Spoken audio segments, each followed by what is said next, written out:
बिस्मिल्लाहिर्रहमानिर्रहीम। अस्सलाम वालेकुम viewers. SQL with Microsoft Access 2016 series के साथ मैं हूं मोहम्मद सफदर डोगर। व्यूअर्स, आज की वीडियो के अंदर जो टॉपिक हम कवर करेंगे वो है जी arithmetic operators. Viewers, arithmetic operators को हम कैसे यूज़ करते हैं, जैसे प्लस का साइन है, माइनस है, मल्टीप्लाई है, डिवाइड है, इसको हम एसक्यूएल के अंदर कैसे यूज़ करते हैं। तो आइए व्यूअर्स आज के वीडियो के अंदर देखते हैं। तो स्टार्ट करते हैं व्यूअर्स। जैसे मैं यहाँ पे मेरे पास टेबल है एम्प्लॉय का, तो मैं यहाँ पे क्यूरी लगाता हूँ select star from imp, start करता हूँ तो ये देखें मुझे एम्प्लॉय नेम, ई नेम, जॉब और सैलरी और हायर डेट जो है ना वो शो हो रही है। अब व्यूअर्स अगर मैं यहाँ पे ई नेम को शो करता हूँ तो ये देखें मुझे सिर्फ ई नेम शो हो रहे हैं। इसी तरह अगर मैं व्यूअर्स यहाँ पे कॉमा डाल के शो करता हूँ सैलरी, तो ये देखें मुझे सैलरी शो हो रही है। अब व्यूअर्स अगर मैं किसी एम्प्लॉय की एनुअल सैलरी निकालना चाहता हूँ तो मैं क्या करूँगा, इसको मल्टीप्लाई कर दूँगा 12 के साथ, तो और उसको मैं दे दूँगा एलियस दे दूँगा सैलरी, यानी कि एज का कीवर्ड और उसके बाद सैलरी, यानी कि ये वाला कॉलम जो है ना नेम आपका आ जाएगा। इसको रन करते हैं तो ये देखें नाम और ये आ जाएगी आपकी सैलरी। आप इसको एलियस दे सकते हैं, यहाँ पे एनुअल सैलरी लिख लें बेशक, एनुअल सैलरी। ये देखें यहाँ पे ये आ रहा है एनुअल सैलरी आ रहा है, यानी कि अब सैलरी को मल्टीप्लाई किससे हो रही है, हमारे 12 से मल्टीप्लाई हो रही है। यानी कि सैलरी को अगर आप 12 से मल्टीप्लाई कर देंगे तो वो आपके क्या आ जाएगी व्यूअर्स, एनुअल सैलरी आ जाएगी।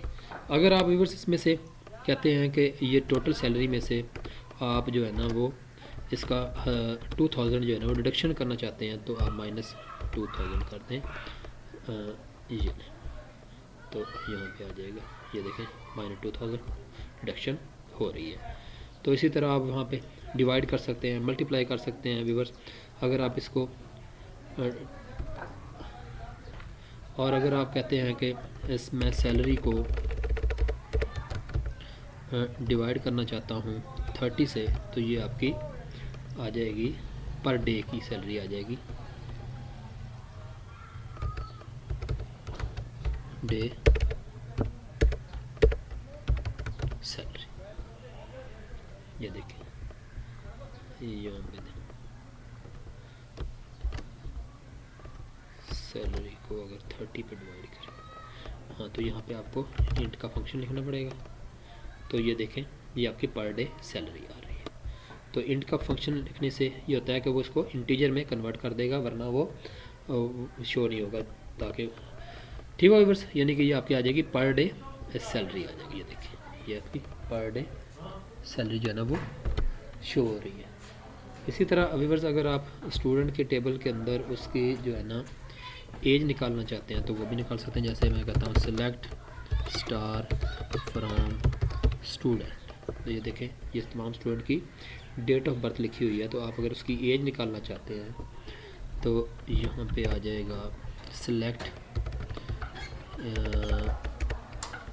नेम, उसके बाद आ जाएगा जी कॉमा इंट कर दो, क्या कर दो, डेट का फंक्शन लगाते हैं जी, यानी करंट डेट में माइनस कर दे, आपकी डेट ऑफ बर्थ को माइनस कर दे और उसको डिवाइड कर दे किससे, 365 दिनों से डिवाइड कर दे, तो ये आपकी आ जाएगी करंट एज आ जाएगी।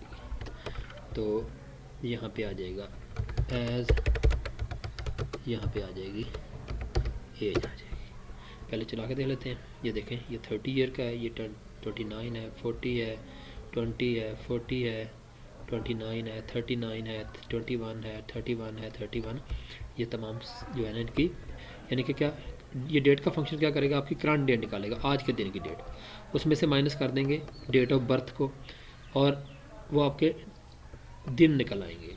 और उस दिनों का हम अगर डिवाइड कर देंगे आपको 365 पे, तो वो आपके क्या निकल आएंगे, ईयर निकल आएंगे। तो उसको एलिस दे देंगे एज एज, यानी कि वो आपको क्या आ जाएगी, यहाँ पे एज आ जाएगी। तो यहाँ पे देखें जी ये सबकी एज जो है ना यहाँ पे शो हो रही है। तो ये होता है व्यूअर्स इस्तेमाल आपके अरिथमेटिक ऑपरेटर्स का, कि आप इनको कैसे यूज़ करते हैं। तो उम्मीद है कि आपको आज का लेक्चर भी समझ आ गई होगी। मेरे वीडियो देखने का शुक्रिया, मेरे चैनल को सब्सक्राइब करना ना भूलें। तो नेक्स्ट लेक्चर तक बाय, ओके, अल्लाह हाफिज़।